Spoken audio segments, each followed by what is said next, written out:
Countdown was forever. What's up, Mod Squad? Swift here. I'm joined by Sammo, Wright, as always, down in the bottom of the corner, looking devious as always, and the lovely Taylor Doll. Welcome, guys. Go ahead and introduce yourself, Taylor. Yeah, my name's Taylor Doll. I'm the host of Making Monsters. I do a podcast for SB Nation, the Windy City Gridiron platform.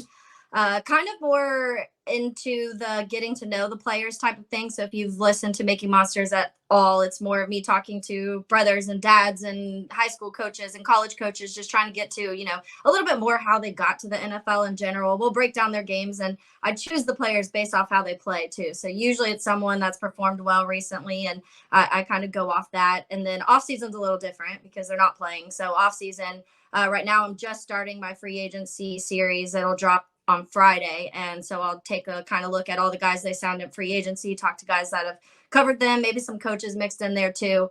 So that's the Bears part of things. I also host a show in Jacksonville for the Jaguars flagship called Helmets and Heels, more centralized in college football than the Jags. But so very on opposite ends of the spectrum when it comes to covering football a lot of times. But Bears fan first. I'll throw that out there. Okay. So over the Jags, it's Bears. Okay. Good.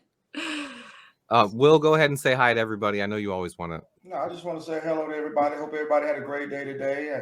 I know we had the buzz going on with USC's Pro Day, and I don't want to let the cat out the bag as to a lot of the things that we witnessed. So I saw a lot of people online talking about they looking at their phones, NFL Network, so trying to catch the Pro Day. So we're getting ready to get into it and dig deep. And Sammo? Absolutely. Welcome, Taylor. What's up, Swift? What's up, Will? Hey, man. Ready to talk a little bit about Caleb and his pro day, man. Let's just get it. I guess we'll get right into that. I was impressed first and foremost by how quick and compact his release was. That guy, He gets the ball out in the blink of an eye. I've seen it on tape before. Sometimes he'd even catch a DB off guard. I didn't expect him to get the ball out that quick. But seeing it today with how impressive, and usually not that comfortable talking about how compact and strong a guy's lower body is built, but it was impressive. He's an impressively built human who can sling the ball. And the more I listen to him, the more I like his personality. He seems like a really good, likable kid. I always say don't overrate pro days. They're just out there playing pitch and catch in shorts. But there was nothing today that you saw that was like, hey, that's a red flag. I saw a guy who's impressive and Bears fans should be excited about coming to Chicago. Taylor, did you get a chance to watch it? Yeah, I watched. I didn't watch the whole thing. I was at work, but I did obviously see a ton of clips, and I knew a few people that were out there. One of which is he's actually a QB trainer here in Jacksonville. I know everyone probably saw on Twitter that Caleb Williams has been training in Jacksonville. He was at the Players Championship this last weekend, and so one of the guys I work with has been working with Caleb and has for a little while. And so how he's kind of talked about Caleb over the last 3 months has changed drastically. But some of the things he says is what we saw today. And you were just talking about kind of the way he releases the ball. One of the things he talked about was the speed. No matter if he's releasing the ball at 40 miles per hour or 55 miles per hour, the speed of the ball, the spin is the same. And Denny said he's never seen that with like a 10-mile-per-hour difference in a quarterback. And he trains a lot of guys. Brock Purdy's one of the guys he trains. Anthony Richardson's one of the guys he trains. A ton of guys around the league. And he just said normally there's like a 3-4 mile per hour difference that you get. And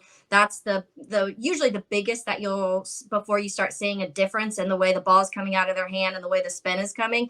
And that's one of the things he said has popped out with him is that Caleb Williams, with a 10 mile per hour difference, you're still seeing that ball look the same as it's heading to the receivers, which is crazy. I'm not some like QB guru, but to me that sounds like something you want to happen because obviously that was something we talked about Justin a lot last year.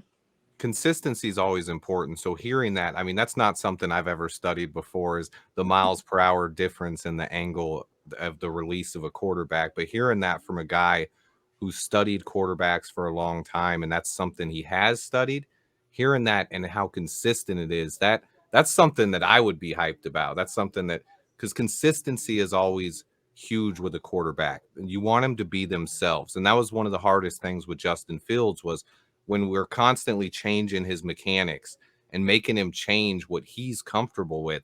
With Caleb, his mechanics on that release, it's flawless right now. It looks smooth. coaches, Bears coaches, Shane Waldron, keep your hands off him. Yeah, don't Teach touch him him. the offense. Yeah. Exactly. He's got his own people who worked on that, and they, like he said, they went into biometrics and all this stuff that a more advanced level than we are. So I trust them, and it looked smooth and perfect. So Bears coaches, they've never had any success doing that in the past. So don't touch his release. Just teach him the offense and get him transitioned into Chicago. Get him comfortable here and happy in this offense. Sammo, did you see anything today in the pro day? Hey, man, I saw the same thing you all are speaking about, man. Just a smooth, natural, arm-talented guy, man. Ball jumps off of his hand extremely quick off the release. Throws a nice catchable ball, man. I think that wide receivers are going to love catching passes from Caleb Williams, man. The kid just looks like a natural, man, out there, and he's built like a tank, man. I didn't know he was built like that. Pause, but the guy, his lower body is extremely strong, man. And, you know, they made a lot of fuss about his height being a little bit shorter than the combine earlier in the day. And then you go and you get to the actual video and you see him in shorts. I'm like, this dude is going to be a load to take down still because he's built for the NFL. And, man, people are talking about that height, but I'm like, the guy can throw from all these different angles. So I don't think that's going to be a problem for him. One thing that I did that did kind of stand out for me is that we didn't see a lot of the razzle dazzle and the sidearm throws and the different angles, and I kind of feel like that was strategically done. I don't think that he wanted to do that because, you know, there's been so much made of, you know, him playing off script. I think he wanted to stick to the basics, and man, he looked extremely good doing it. Yeah, we saw a left arm throw, but that's it. Hey, that was crazy, right? That was. Yeah, that left arm throw was crazy to me. He spoke about that in one of his interviews. I listened to 3 or 4. He did one with Louis Riddick and Colin Cowherd. Yeah. He did one with Colin Cowherd. And in one of those interviews, he spoke about it. He said, all you see on social media and the highlights and all everyone talks about are my running around, scrambling plays. And he's like, but I completed 500 plus passes at USC. Like, they weren't all running around. I did a lot of stuff in structure and in the pocket as well. And I wanted to show that specifically today, how he moves his footwork in the pocket and how he can keep a strong base when he releases the pass. So he showed that, obviously. I mean, it looked great, but I'm not one to overrate those, but it was a great pro day. Like, the Bears were there. You saw Ryan Poles right behind him with his glasses on, looking like a meme, and Eberflus looking like Rick Grimes out there, ready to hug him. It looked great. Keenan Allen on hand. Yeah, that's what I was saying. You already have receivers out there. That's a good look. When you have like receivers you're going to be throwing to at the next level, they are wanting to watch you too. Like, that's definitely a good look. Yeah, I mean, and Keenan Allen showing up and giving him a hug right off the bat, and him talking about it. He mentioned that on the NFL Network right after, or NFL Plus right after. He was like, "Ooh, Bears got Keenan Allen." He's like, "We've been friends for a year, and they got him for a 4th round pick, which is crazy." And it is kind of crazy to think about it now. Yeah. I think I heard a "we" in there too. I heard a "we" got him for a round pick. I'm like, "We? Okay, we. We're speaking French now, huh?" Yeah, most of the time he was very diplomatic and was like, "If the Bears pick me, or, you know, you never know what could happen in the NFL. Yeah. It's a business. Anything could happen." But yeah, but they were laying it on him like, everyone says you're going the Bears. The Bears have that pick. Everyone's saying it. And he's like, "Yeah, I mean, yeah, if that happens, I'd love it." And he said, "Hey, if he comes here, get ready to win." And he's excited about it. And if you think about it, what city would you want to go to? He's a guy who said, "I want to be legendary." If you win in Chicago, you're legendary. This is a city Mike and D Rose are from. I mean, this is a fan base that loves its players, and we haven't had a guy like that in Chicago since Walter Payton, really. Maybe Brian Urlacher, but not especially, definitely not at quarterback. We all wanted Justin Fields to be that guy, and I think that's one of the fan base's biggest things is they're attached to him. But if we get that guy and we beat the Packers, well, you guys, and Caleb's been very active on social media too. So he's seeing things, he's read all of the stuff the last few months. So in his head, he truly was probably looking and being like, look how this fan base is like oohing and ahhing over Justin Fields and how much love they're giving him and not wanting to leave. And they haven't had a winning season with Justin Fields. So it's like, just imagine a winning season and imagine beating the Packers. I think that's a big one. Obviously, we talk about that. If Caleb comes out and wins that first Packers game, there's already going to be people like buying jerseys immediately for that one. But he's one of those guys, I think he thrives off of that type of stuff. So I wouldn't be surprised if he's kind of been watching how the Bears fan base has been the last couple of years, and he sees the passion and he knows that there'll be a statue right outside Soldier Field if he's able to do what people say they think he can do. That's the point right there. You said jerseys. I was like, if he comes out and beats the Packers twice as a rookie, people are going to be tattooing them on their body in Chicago. Right. They're wild there. So. Naming their kids Caleb, I think. Yeah. Right? It's like, yeah. All of a sudden, all the kids' fingernails will be painted. Yep. It'll be the new thing. Me and Will be painting our fingernails on the show. I'm not co-signing on that. Not yet, Will. Not yet. Wait till we start beating the Packers, Will. Hey, I'm gonna be honest though. I'm thoroughly impressed with the kid, because when you hear all the stories of him being pompous and pretentious and arrogant, like the way he handled the media thus far, his PR team, they've done a phenomenal job keeping him diplomatic, keeping him professional. At the end of the day, I have no issues with how he's acted. Because that's like when you go interview for a job and you ask your employer or prospective employer, what are your goals in the next first, second, third, or fourth quarter? What type of success are you trying to achieve? So a lot of people say, oh, that's arrogant for him to go to the Bears and say, are you ready to win? No, because they haven't been winning. If you look at the last time we went to the playoffs up until now, man, it's been a putrid just and the fact, I love the fact that he trolls. I love the fact that he keeps receipts. No one can dispute his physical traits, his athleticism, his ability on the field, even though it was in shorts. But like I said, he has a stout base, his pinpoint accuracy, his quick release, all of that will thrive in that Shane Waldron's West Coast offense. And like Daniel Jeremiah kept saying, if he takes the layups, the intermediate is solid. The deep ball, oh my God, I saw him throw one 60, 65 yards with an arc that I think Brendan Wright said got on him so quick. That's how he misjudged it. But like the way he can change his arm angles, like to me, he as good as his televised. At this point, because I saw something where they said Jalen Johnson said, well, look, hey, coming here, this is not LA. You're gonna have to adjust coming in this locker room. You're not gonna get treated with red carpet treatment and things of that magnitude. But like y'all said earlier, if he comes in and we beat the Packers, lo and behold, that's one of the first game on prime time starting out there, and he beat them. Like, I don't know. I'm not gonna get him painted on my body, but I might consider getting Caleb on my fingernails. Just to support. It's already coming around.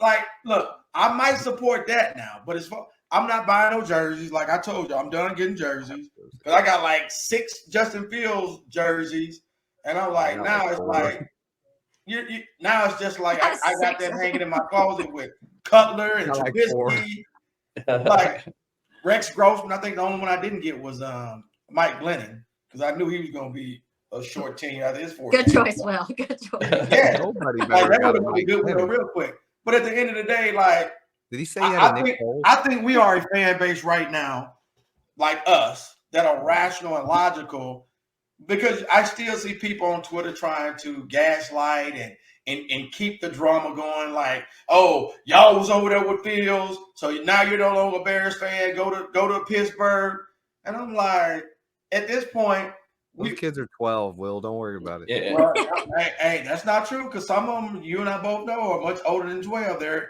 in their 20s and 30s, like the Perez, what's his name, Brian Perez, and I think one of those guys work with you, Taylor, Jacob Infante. Oh yeah. Oh. Like I had to post something to him yesterday, actually. Oh, did you? Well, look, let him know we sent our regards. We're all friendly, but I go back and forth about it. Look, I love the competitive banter. I really do. But when you start, taking it outside of the white line, because we're all Bear fans, we want what's best for the organization. And right now, based off of what I've seen, Caleb looks the part. Now I'm gonna check out LSU's pro day next week because I want to see what Mr. Daniels looked like. But if I had to rank it right now, I would say Caleb, I would say Jayden, and I would say Drake May. So I saw Washington out there. They had a nice contingent on the ground as well. Not as many. But at the end of the day, unless they get ready to offer us all 13 picks and Terry McLaurin and Jonathan Allen, hey, I'm sold at this point that Caleb. Everybody said Caleb's the Hall. My thing is, I think he would be the first rookie quarterback, and we're talking all Peyton Manning. We're talking about Troy Aikman. When these guys went 1-15 and 0-16 to come in, because we already have a defense and we have a line. So if he can masquerade some of the holes that I hope we fill throughout the remainder of free agency and also through the draft, like I think we'll make the playoffs. With a last place schedule, I cannot see us not getting 10 or 11 wins this year. If Caleb comes in and put up 28, 35 a game, man, it's going to be some slow singing and some flower bringing in the NFC this year. And guys, like finally an experienced offensive play caller too. That's just been such a hit on the Bears the last few years. And unfortunately, Justin got a lot of that, but having someone who's is coming in and has experience actually calling plays is so big. That was the one thing I was shouting for. Everyone was asking me, who do you want as offensive coordinator? I was like, somebody who's actually successfully called an offense and not is kind of just getting thrown out there trying to figure it out with a defensive minded head coach. Like, you've got to have an offensive guy that can call plays. And I'm excited about Shane. I think he's honestly the perfect kind of matchup. Everything that I've talked to when it comes to scouts and when it comes to people that covered Caleb, they all say that Shane Waldron they think is the perfect combination of what he likes to do offensively. And I think, Swift, you were talking earlier about the interview of what Caleb was going on about what he likes to do, and he doesn't want to be just known for all his trick fun plays and whatever. And in that, he also made a comment of his least favorite thing to do is run. He was like, I don't want to have to run if I don't. And I'm like, good. Can we have an offense where we pass the ball more than we run the ball? I hope so. And I think they were thrown off about that a little bit. I think it was it Colin Coward who was interviewing him? I can't remember. Yeah, I think it was. It was either him or Louis Riddick. Yeah, and he was thrown off by that a little bit. He was like, "Wait, you don't like to run?" He's like, "Yeah, you see me run, but it's out of necessity." He's like, "I don't like to run." He's like, "I want to get the ball to my ex-receiver and let him do the work," that's going to be welcomed here in Chicago. Yeah. One thing about Caleb I've noticed is that he is extremely aware of everything going on around him right now. And, his position in this situation, as Will has stated, he's keeping receipts, of course, in regards to everyone who's coming out against him. But I think that he understands that Chicago fans are loyal more than anything. And it has nothing to do with him, but everything to do with, our loyalty to someone who we saw lay it all on the line for us. And I think he's going to like that when he gets here, because winning cures all things. So when he gets here, and like we said, he beats the Packers one game, that first game, hey, everything will be forgiven. We win a few games, and the locker room is going to be behind him. I think that, this thing is going to be turned around pretty quickly, like Will thinks as well. I think it's probably going to be even sooner than I originally thought myself. It's just going to depend on what happens with the rest of this draft, because we do have a few more holes to fill. But I'm confident that, Ryan Poles can work his magic in the draft and, maybe drop back a few spots. Well said, Sammo. Well said. And to add on to Taylor's point about offensive coordinators and the lack of having one that's actually been an established play caller, you can even look back to our head coaches, our previous offensive head coaches, Mark Trestman and Matt Nagy. It's like, even those guys didn't have experience calling plays in the NFL. So that's been a nightmare for the Bears. And now we're giving that to Caleb. So not only is he special, but he's also being put in a special situation here because we haven't had a situation like this. We didn't have a situation like this for Mitch, for Jay Cutler, for Justin Fields, for Rex Grossman. All of those guys had a lot of things that they struggled with as far as offensive play callers, offensive line, and lacking weapons on offense as well. Those have all been long-standing problems and things that have hurt the quarterbacks in Chicago. Ryan Poles is trying to fix that and bring in a quarterback and put him in the perfect situation. So things are different. To me, it's like it's a whole new era in Chicago. Hopefully, we can start it out by beating the Packers because that's what we've talked about a little bit earlier in the thing is if we could beat the Packers, if we can get to the playoffs, this entire fan base, I think, will be less divided maybe. I mean, they'll think of things to argue about. I mean, they'll figure it out. But for the most part, there'll be less division. This was one of the most divided off seasons, I think, in team history when the future was so bright. Like this team was in such an enviable position if they kept Justin Fields and traded down and got Marvin Harrison Jr. I still believe we could have won and been really good. Going this route with Caleb Williams, I think we're going to be really good. So I'm excited as a Bears fan. What do you guys think? Well, now Marvin might be dropping because he didn't do his pro day. That would be crazy. Taylor, trust me. Don't believe everything you hear. Trust that.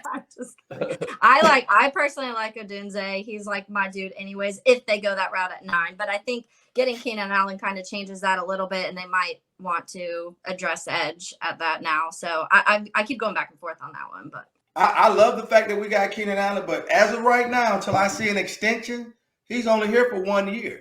So it's imperative that we still get not only 1, but 2 wide receivers, and one of them has to be, in my opinion, because a lot of people saying, "Oh, well, Rome is going to drop." I just don't see it. So but we still got to get an edge, a young edge that you can pair up with Montez Sweat. So I do think from 9 we can trade down and still pick up either a Verse, a Dallas Turner, maybe, or a Latu, and then hopefully whatever capital we get between 9 and 75, be able to get on a Keon Coleman or an Xavier Legette. Because that's the next tier. Because I've had a couple of my employees argue, well, y'all need to go out to Lad McConkey, and I'm like, we still need a bigger receiver that can go up and get us 50-50 balls, contested catches, because that was part of the problem last year. Why Justin struggled, because when he did make those tight throws, a lot of the receivers outside of DJ Moore didn't have the capability to go up and win. And we thought Chase Claypool was that guy, but unfortunately, definitely not. He definitely wasn't. And again, I said, it's like I saw a video online where someone called and they was acting like a Bear fan. They said, "Look, if anybody from the Pittsburgh Steelers organization call us, guess what? Don't answer the phone, because I'm tired of those guys. I'm tired of those guys fleecing them both ways." Block the number. Block all the way down. Block the number. So it's still some needs, and that's what I'm saying. Like Caleb, he's in a way better situation than Justin. His transition, really, I would have wanted him to set, but of course, he won't be able to sit coming to us, because guess what? We're in a position right now. It's no longer about a rebuild in year 3. Now it's about, like my grandma used to say, shit or get off the pot. Because the clock is ticking. And like DJ Moore say, business is business. Well, guess what, guys? That's where we are. And I don't want to put additional pressure on Caleb. So that's why I'm glad they did go out and get a Keenan Allen, who's a seasoned veteran that can help him transition and walk him through. And then went out and got not only a Shane Waldron, but a Kerry Joseph and a Thomas Brown, who they brought in as the passing coordinator. You brought in some, like you said earlier, Taylor, some actual professional talent that has had success, that has a strong pedigree, and know how to develop a quarterback. Case in point, Exhibit A, Geno Smith. So if you can take that product and reinvent it, like Swift said earlier, we don't need you to tinker with Caleb right now, because his tool bag is full with whatever tool we need in whatever moment. We just tighten him up from under center and position him where he can get the layups. I'm sold on every throw. Yeah, I'm sold on, like he said earlier. He said, "Look, and that was Colin that asked him, does he like to run?" He said, "No, I like to run the pass." Because Colin tried to be funny and was like, "Well, is it due to your offensive line eroding?" And Caleb kind of chuckled, like, "Well, kind of both." When he was scrambling with the pressure, but now it's not going to be a bunch of 43, 42 shutouts. Shootouts. So we don't need him to be Superman. We don't need to see all this right here. Like, we just need you at the end of the day, like Cam Newton said, I think he's a game changer, but in most cases with this defense we got, we just need you to be a game manager. Don't fumble in those critical times. Don't throw that interception that's going to be a backbreaker against the Packers like we've had to deal with over. Man, we 0-10 against the Packers the last 10 games. Yeah. I think here my thing with the offense, and this is why I maybe disagree a little bit at that 9, that spot at 9, and I want them to just like grab the edge they want. And this is why I lean this way a little bit. I know Keenan Allen, maybe there's not an extension there, but the one thing that they went and got Gerald Everett too, who Shane Waldron, when he was in Seattle, had the 4th highest 2 tight end set that he ran offensively. So now you have guys like, you have a Cole Kmet, you have an Everett. Everett's not the best blocker, but he's a really good route runner. He has really good hands. His yak yards is one of the, I want to say top 10, if not just out of the top 10 in the league.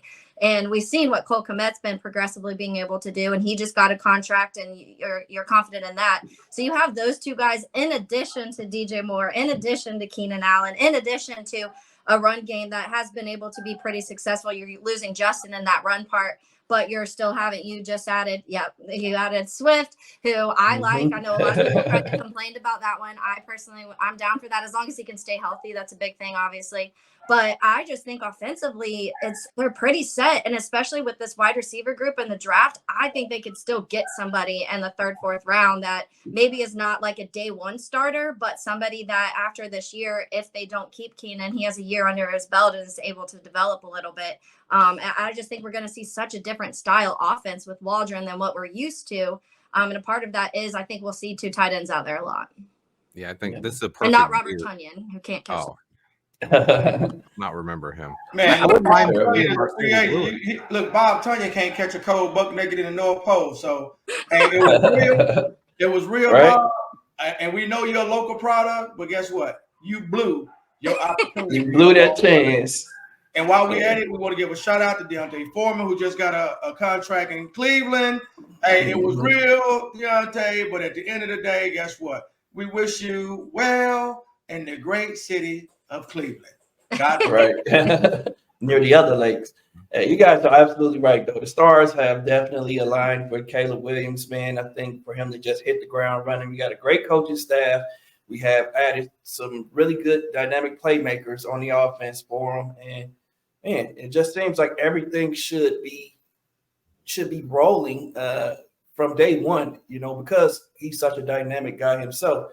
I understand your sentiments about, Allen not being signed, Will, but if you see that guy's face, the fact that he went to the pro day today, and you see the smile on his face and him dapping up Caleb, he comes in, he has a successful year. I don't think that it's going to be hard for Ryan Poles to convince him to stay for another couple of years or so.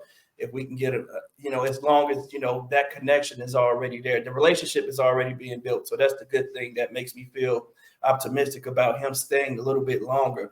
And you guys are absolutely right. I'm with Taylor a little bit, man. I feel like we have to get that edge rusher on the defense to fill the defense out, because if we think about it, if Caleb scores the amount of points that we think we can, our defense plays excellent when they have a lead, man. Those guys pin their ears back, and that's when those turnovers come, So that's what we need. All we need them to do is manage the game and put points on the board. We get that, And, we have the edge rushers to, create that pressure. So that ball comes out early.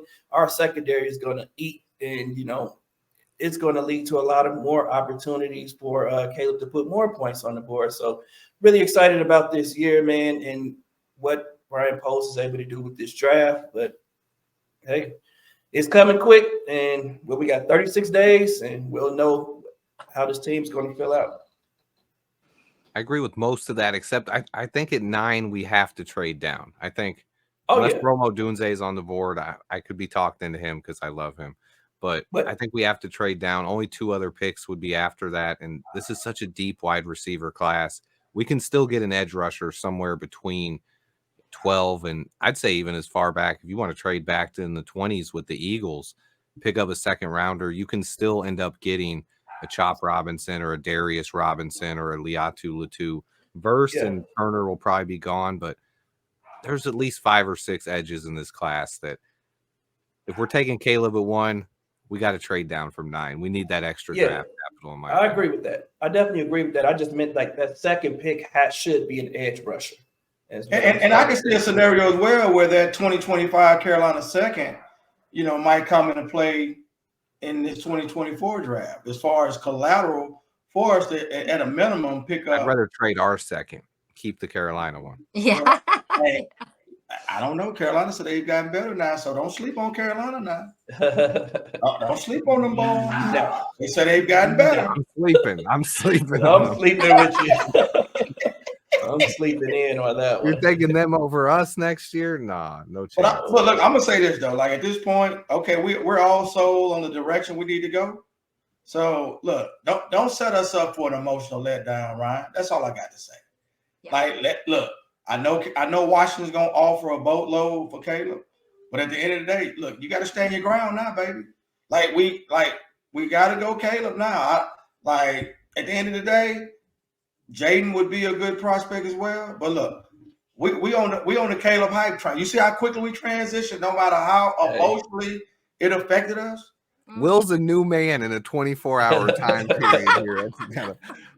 Because look, at the end of the day, Taylor, I don't know if when I was doing the mock drafts with the trade down, oh my God, like the talent that we were able to acquire at the wide receiver position, at the interior offensive line position, trading back into the first to go get a JPJ from Oregon after we just got a Roma Dunze or Marvin Harrison Jr.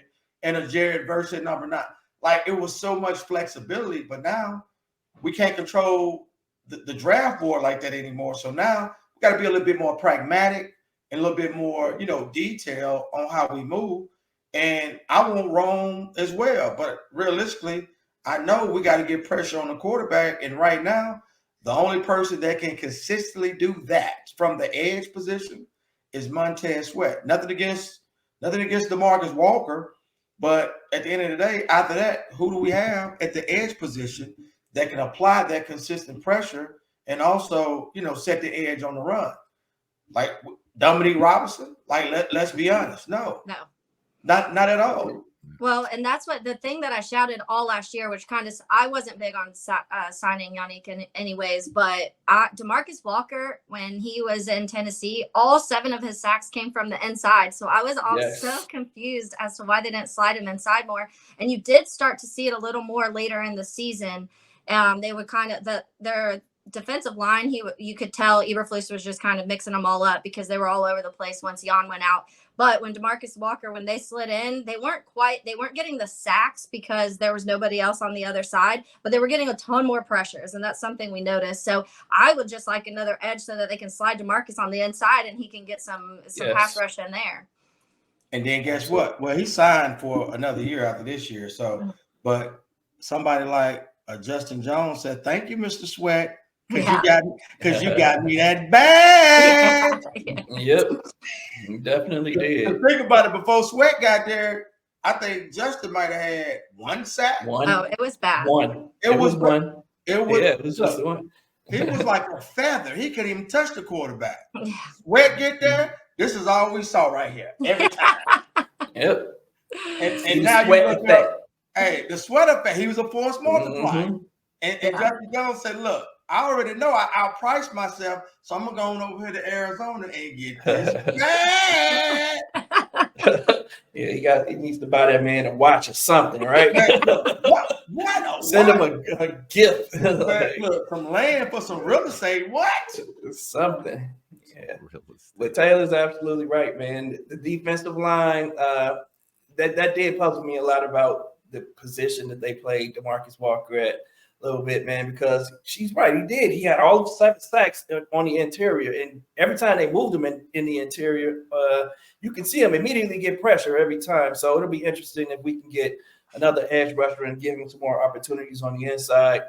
I personally, man, feel like we really need a speed demon on that outside, man. We need someone to come off and fly off of that edge to make that quarterback step up a little bit, man. I don't think we've had a player like that probably since Mark Anderson was the guy who maybe I can't think of another guy who could flew off of the edge. Like Leonard Floyd had the speed when he did it. Yeah, he did. He definitely did, but he never got home.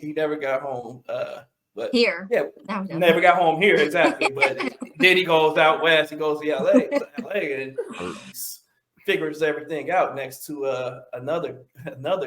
That's why I love Verse though, and that's why it's so hard for me to think of passing on him, just because I know a lot of people I think like Dallas Turner more, but everybody I've talked to, and I'm obviously close being by Florida State, watched a whole lot of Verse, so he's just more of like a dual guy to me. Like he can set the edge, he can rush the passer, he can do everything, and I like that a ton. And he's quick, so that's one of the things. It's so hard to pass. And that goes into strong. I think that's what Flus likes in his defensive ends. That's what he wanted in Montez Sweat. That is one thing that DeMarcus Walker can do. He can set the edge, whereas a lot of these guys, they can get after the quarterback, which Terrell Lewis and Travis Gibson, we saw, they cut him. Why? Because they couldn't set the edge. DeMarcus Walker can set the edge, and right now we don't have – it's rare to find guys who can set the edge against the run and then also get after the quarterback. So I do believe there is a good likelihood we could end up with Jared Verse this year because he's one of those guys who could do that. He got constant double teams all the time, but he was still able to set the edge, and he never gave up. He showed a lot of hustle over there. He has the long arms, the athleticism. He scored a 9-something RAS. I don't remember off the top of my head, but he was athletic. He's awesome. I love Jared Verse, but I think we could trade down from 9 and still get him at 12. I think we can get him at 12. I hear you guys. I'm just scared. I hope so. I hope so. Hey, Atlanta definitely going edge. They're taking Dallas Turner. Yeah. And I know they like speed rushers. So Jared fits the perfect mold of what Flus is looking for in that 4-3 end. Like he can bull rush, he got speed, but he's a good run defender too. So you know me, I'm Florida State all day. I'm gonna be down there on Friday to support the boy. But at the end of the day, I'm beating the table for Jared. I'm beating the table for Braden Fitz. I'm even beating the table for Jordan Trapp, Keon Coleman. I want the whole look. We could be just like how Philadelphia with the Georgia Bulldogs.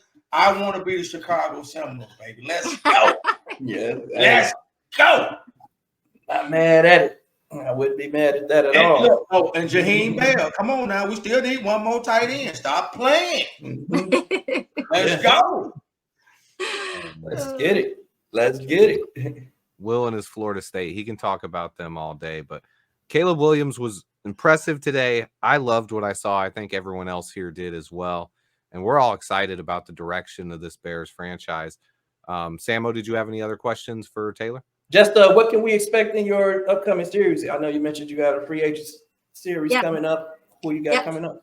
So my first episode drops Friday. I'm doing a Chargers episode. Obvious reasons. We'll chat about Keenan Allen. We'll talk about Gerald Everett. I'm going to learn how to say the linebacker we got because I'm not sure. Something.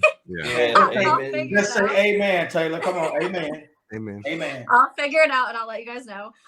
So that will be this week. Next week, I am working on, there's a few, I keep going back and forth because obviously I really want to get more on Swift. I want to see really what worked in Philly with Swift. So I want to talk to somebody in Philly, but I also want to talk to somebody in Detroit about him too, because Detroit just has such a different mindset. Like immediately I kind of saw like negative things from Lions fans about Swift. I think a lot of that is probably more injury based. So I'm really interested in that. The next one I think I am going to be doing after the Chargers one though is Bayard. I was actually pretty excited about this signing. I think that I loved Eddie. I was a big Eddie Jackson fan. I had an Eddie Jackson jersey. I rooted for him hard, but I understood it was time to move on. And I think Ryan Poles did exactly what he said. He got another vet. It was at a good price. And to be honest with you, he's better in coverage. He's better against the run. He has less missed tackles than Eddie Jackson. Yep. Come on, he hasn't missed a game. Knock on wood. He hasn't missed a game in 7 years. Yes. Taylor, willing tackler. If you in the tub, Taylor, come on. You know the saying.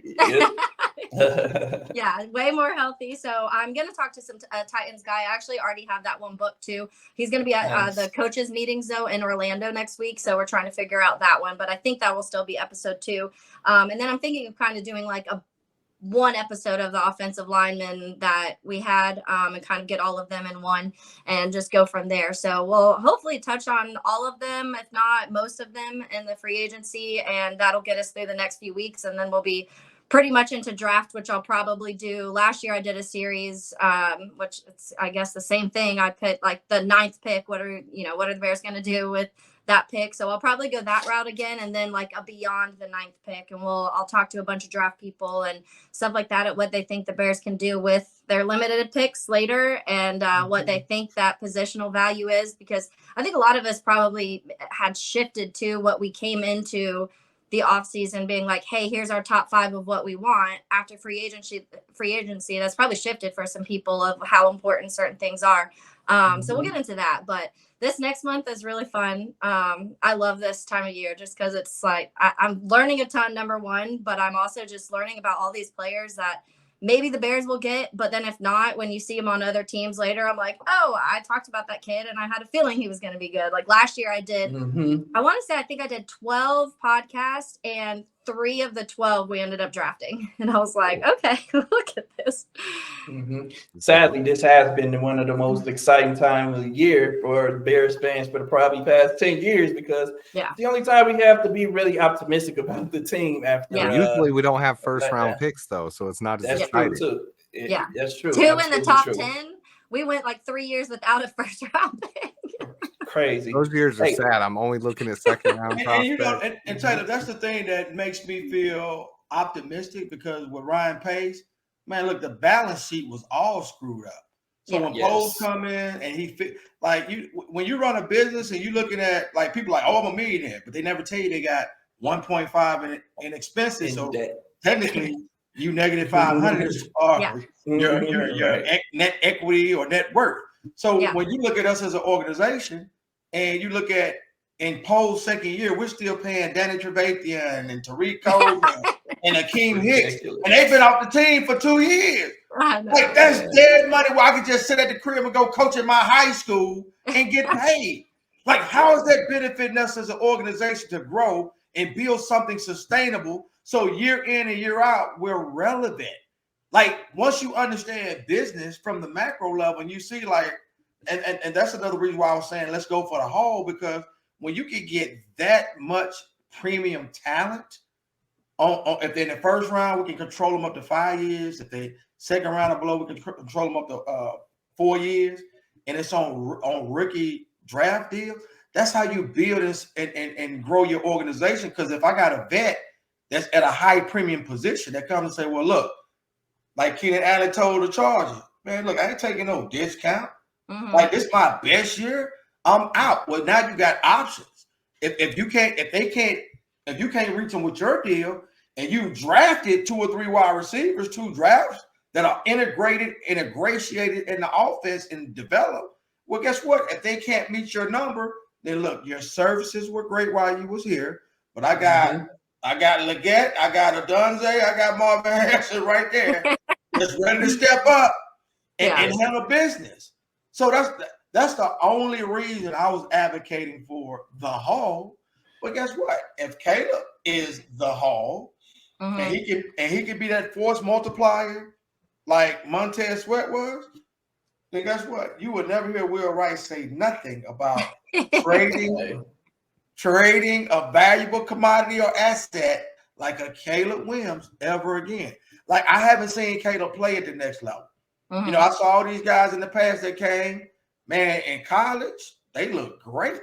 And depending on what P5 school or if it was an FCS, if they was playing against defenses that look like Pop Warner putting up these crazy mad numbers, I want to see how it's going to translate at the next level.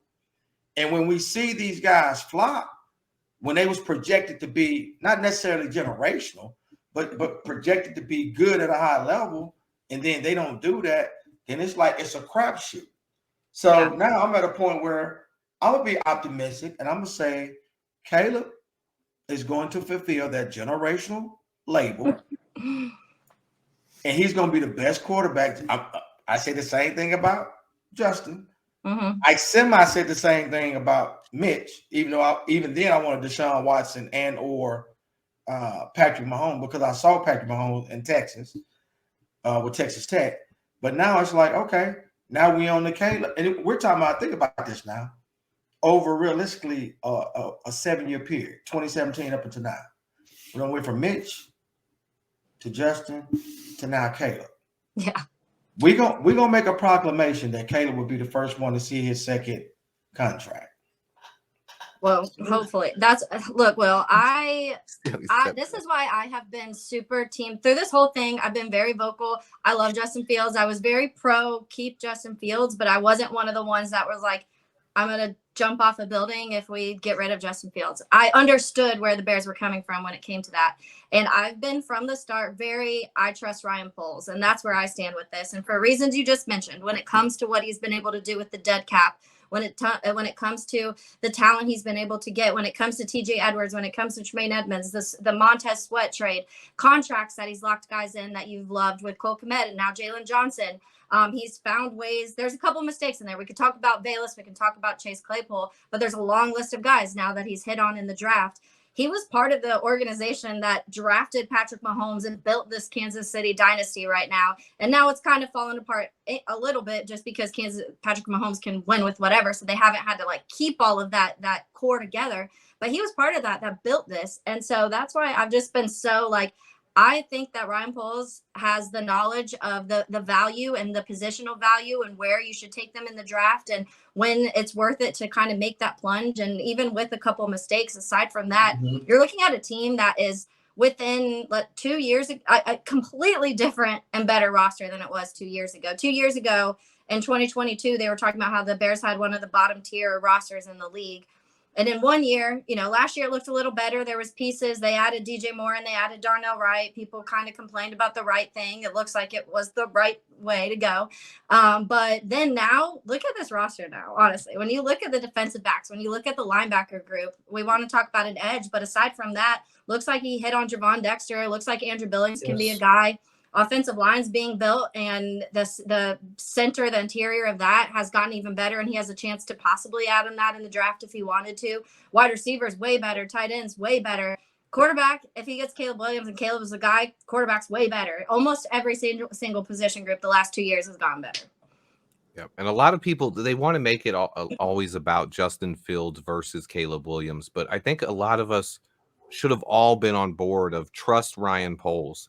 We learned a lot about him in this situation. Is a lot of us try to predict what he's going to do, but as a new GM like that, he'd only made one first-round pick. We're still learning who this guy is. We're still learning what he values and what his process is. Most of what he's told us in pressers, he's been very honest. He's told us how he builds the team, what he values, but we've learned what kind of GM he is now. There's two different thought processes of how to build a team. One of them is you need that quarterback. You have to have that quarterback. And the other thought process is like hey, you build up the team around the quarterback. And Poles has shown us, hey, I came from Kansas City. I watched how it was done with Patrick Mahomes here.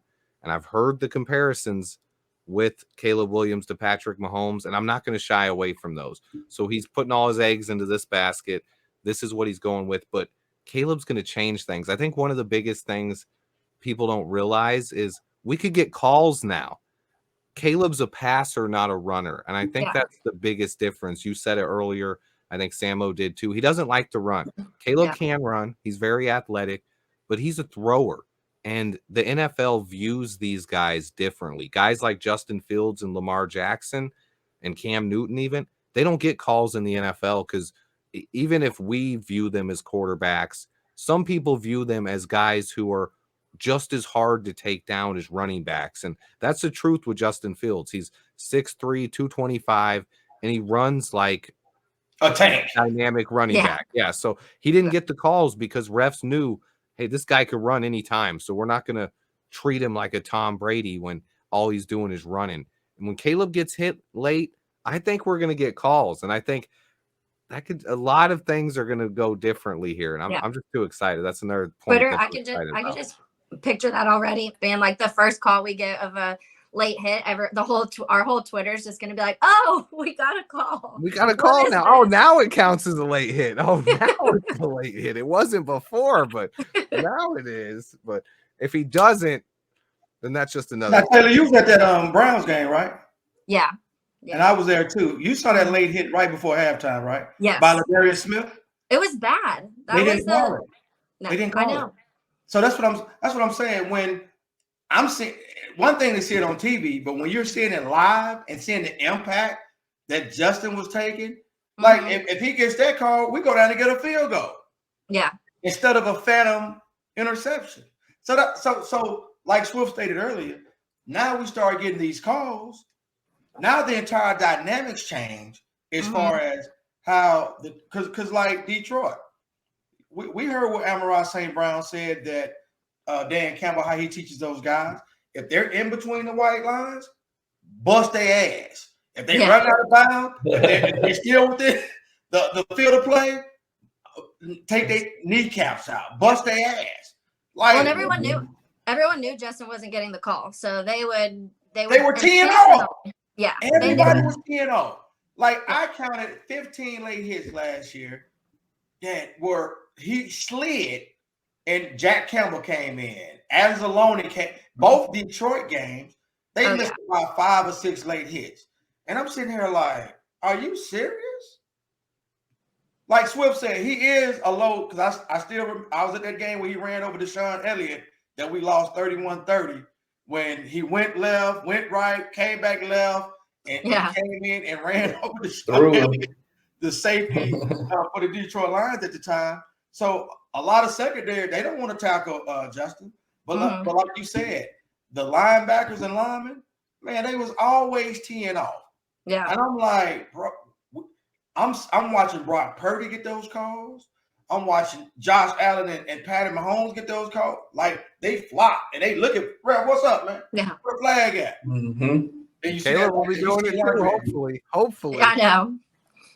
But we never got that. And those plays aided in a lot of the gruesome losses that we saw. So like Swift said earlier, now with someone that plays more in structure but runs to pass, I think now we're going to start seeing, because honestly, if Caleb performs at the level that everyone has built him up to perform, he'll be succeeding Patrick Mahomes as the next face of the NFL. I'm going to go ahead and make that proclamation now. If we going all in on Caleb, I'm here to tell you right now, we don't care. Let me tell you we don't care. Jerry. Look, if we going all in, let's go all in. Let's not half-step it now, because you gotta understand, we've never seen this in Chicago. Calm down. This is a complete. Were you abducted by an alien last night? Like from last night, right? Did they take Will Wright and replace him with one of those aliens that looks and sounds like Will Wright but talks different? Hey, I'm all in. I told y'all, like whatever it takes. So you had a toe in last night, and then you just said, you know what? I gotta go. I gotta jump in. In the deep end. I had a toenail in. Now I got toes, hands, everything. Let's go. This was like, you guys remember the presser of last year where like Eberflus just like disappeared in the middle of a presser? Do you guys remember that? He just like came back and landed where Will is right now. It's like he's just trying to talk us into being confident now. We're finally seeing the alien Eberflus. He grew his goatee out, and now he's looking. We'll see Will with it. Wait, let me see. Did you get? Oh, you changed up too. Wait, he got lined up too after he got abducted. Okay, wait a minute. It's all right. That's all right. All right. You got to change the whole flow up, baby. Like we all in, man. Like I said, have you all heard what's going to be happening at the owners' meeting this week as far as the rule change for special teams? That is proposed, and nothing's in stone that it's going to be changed. It's being voted on this week. You talking? I saw the hip drop thing, but that's it. No, it's some form that they've adopted from the XFL, but it's a new kickoff. I'm hearing it's a new kickoff rule. I'm hearing that it's supposedly all of the special team coordinators and owners are going to be on board for it, so that it ensures that there's going to be a return, because it brings kickoffs back. Yeah, it brings the kickoffs back. There's like a landing zone now from the 20 back to the goal line. The kickers have to hit that landing zone. If they don't, if it's a touchback, the other team gets the ball at the 40-yard line. Oh, 40-yard line, which is crazy. And if you hit in front of it, I think the guys start closer, so there's not as much 5 yards apart, like 5 or 10 yards apart, and the kicker's kicking away from way back. So it's really going to change. They don't move until like the ball lands. Yeah, until it lands, it's going to be extremely different, and it's going to lead to some extremely strategic, special teams plays. All right, well, we got to get a returner because X Factor, Bayless Jones at Taylor Jones. Taylor, come on. He might be now. He might be that guy now. Come on, this might unleash catch Bayless. Kicks, not punts. Yeah. It wasn't Trent Taylor. It was not Bayless. I was talking about this we did an article, and I was like, I want them to try to get Jamal Agnew from Jacksonville. I like Agnew a lot. Oh, that would have been nice. Yeah. He's still floating out there. He's just coming off injury, so I'm wondering how healthy he is. Poles won't sign him until he can pass physical, for sure. Well, That's why we didn't get Chase Young either, for those out there. If we get Xavier Legette, that is solid. Because Legette can return kicks, punts. And I don't know if you ever heard him talk, but he's a dog. He's a dog. That boy's a dog from South Carolina. Yeah. That's a big guy to try to bring down on special teams, running with a full head of steam. And Cordell Patterson's still floating, but I don't think we'll bring him back, though. He wouldn't be bad as a kicker. Maybe. 1 year deal. Yeah. He can catch the ball, too, as a receiver. So, he can I want to put him at running back. So yeah. He'll play everything. I want to give Bayless one more chance. I think he deserves it. I know. He just can't punt return. He can, when it was all his muffed were obviously punts, and his fumbles were all punts. Like when it was coming to like kick returns, he was better. They started mixing him in other ways late last season. You could tell they were trying to find a way to where it wasn't a complete bust, and they were finding ways to get Bayless out there. So I'll be interested, honestly, to see what Waldron kind of mixes up with him and what they do special teams wise. It's going to put him at running back. Which they were. He was playing running back last year at certain points. I was like, okay. The jet sweep works with him. Hey, it does. Hand him the ball. The toss sweep works well too. Like no, you don't want him having to catch the toss. No. against Cleveland, they did it twice, and he had on 2 carries 23 yards. Yeah, one of them. It was the Cleveland game. I kept saying, I'm like, is he playing running back in this game?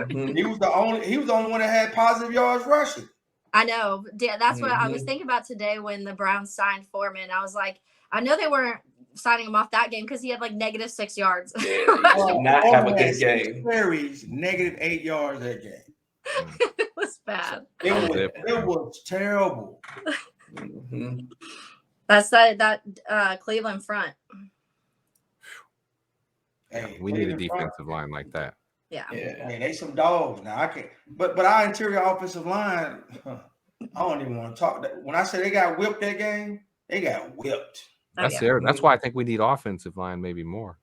Yeah. Well, Tevin also went out. Tevin got a concussion that day. Yep. And was that the same game too, where they I don't think it was that one. Yeah, Nate Davis went down too. Who? Nate Davis. Yeah. That's where he got his ankle sprain.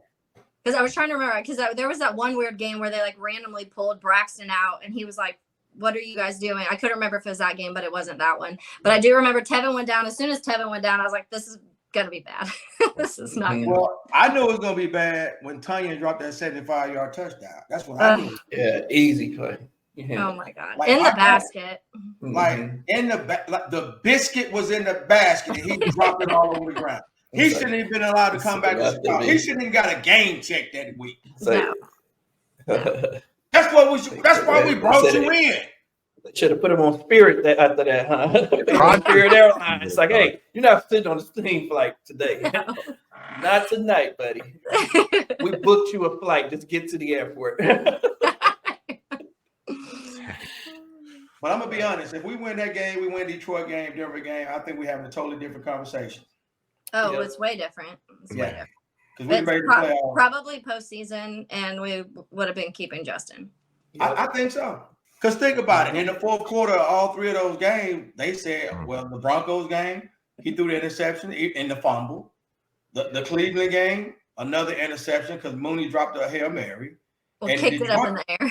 Right. Like, I'm like, I practiced that, Taylor. Even at this age I am now, and I still. Wait, you practiced laying on the ground catching Hail Mary? I got no video. I did it. You like, hey, we need this content so I can put it up right now in the video. Yes. Send in your tape, Will. Send in your tape. I'm sending to it. It'd be like Cat Williams running a 40-yard. Right, but how, like you kicked the ball in there, you had it. Like me and Kimberly Martin, because she was on the sideline. We talked about that. If you see her still shot of how she was looking, because she thought Mooney had caught it, she was like, he thought he had caught it, and he kicked it up in the air. I'm like, bro, what are you doing? I know. I was closing my eyes because I was so frustrated at this point. Like when they let them drive down the field and score in like 14 seconds, I was like, here we go. So I was literally like sitting down and everybody around me was standing up. So I couldn't even see. I was like, you guys just let me know. I can't even watch this. And then I hear everyone go, oh, he got it. And I like stood up. And then right when I stood up, he like kicks it in the air. And I was like, oh, God, no. Like, could you imagine though, like how different that would have been? Because they would have been like Justin Fields drove down in final seconds. There's a Hail Mary to win the game. The Bears are at 8 wins all of a sudden. Potentially, who knows what happens after that if they're feeding off that momentum in the last couple games of the season. It's wild how different it could be just from 2 games this season. Yes, that's what I'm saying. Like, change the narrative. Where's the multiverse? I need to go. But we get ridiculed for loving our quarterback and everything that he did for the city, for the team, the leadership. Wait, don't flip-flop back now, Will. No, there you go. Look, yeah. Hey, you made me go down memory lane. I was good now. I was good. Will was right, though. There was no accountability there for the coach.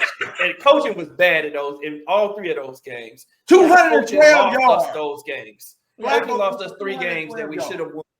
There was no real accountability there for Matt Eberflus. And then the other issue, I think, was just the roster construction. We didn't have the backup offensive lineman.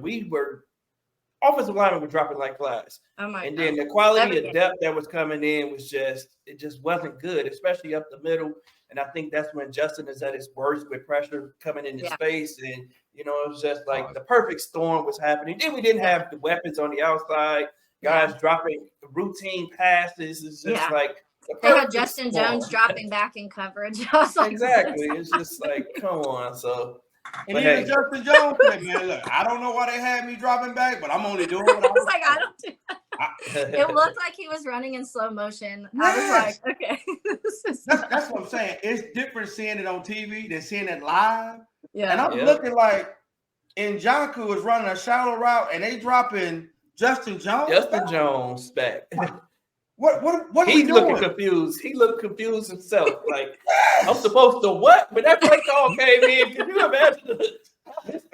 Everyone else going to line up. He's like, wait. He's like, me? Oh, we really doing this? You want to get that? Really doing this? So instead of blitzing TJ Edwards, why not let Justin Jones rush and you drop TJ Edwards back? Like, I'm like, come on, Flus, what we doing? Yeah. So those mistakes can't be made this year. Like accountability, because like one thing I like about what Mike Tomlin said, the thing about the league right now is that a lot of players are not getting properly coached, but bad coaching instead of getting promoted upward. Yep. Meaning a lot of bad coaching that's coming in through these trees, and because they're connected to certain trees, they're getting opportunities based off of that, but they're really not developing and coaching these players up. And we're seeing it. We're seeing it because who did experienced it? Luke coach and develop? He didn't develop and coach Aaron Rodgers. Who did Andrew Janoko develop and coach? Like, I'm like, Yeah. I'll wait. No one. No one. No one. Pre-Ryan Poles, the Bears had the second fewest second contracts in the NFL. And that's just like obviously a combination of drafting bad, but also not developing the guys that you draft the right way and being confident that they deserve a second contract. And then now already in this few years, we're seeing multiple contracts by Ryan Poles when it comes to second contracts. And I would expect more coming up with some of the guys they have on the roster, especially in the secondary and stuff. So it's just like, that's just it. The way that he runs the Bears is just, they've needed it for a long time. They've needed it for a long time. They definitely did. So, and that's why he gets my respect, because from that perspective, just the balance sheet alone, he did a phenomenal job. I do want to see more quality players coming through the draft, because where it's good to get these veterans and things like that, you really got a short-term table with them. You got a short window. Because like with DJ, we got 2 years left. With Keening, as of right now, we got 1 year. So in 2 years, we could potentially still be looking at the same issue that we got right now in the wide receiver room. And we can't expect Chris Betty to work wonders with a Tyler Scott. And well, I think the only two under contract would be Tyler Scott and Bayless Jones. Oh, guys, I forgot they got Dante Pettis back. Yeah, and Dante. Yeah. Oh, wow. But is that a guaranteed contract, or is he just a camp body? Camp body, probably. I think a camp body. Originally, when he came in, I thought he was going to be here because him and Justin Fields had a great relationship off the field as well. And they had a good connection on the field. So I thought that, maybe that meant Justin was staying when it originally happened. And now I'm just scratching my head like, what was this? What was the first? Trent Taylor's gone. Yeah. I think that's all that means. Well, Taylor, thank you so much for joining us. Everyone, let's give a bear down and we'll wrap this show up. Hey, bear down. Bear down.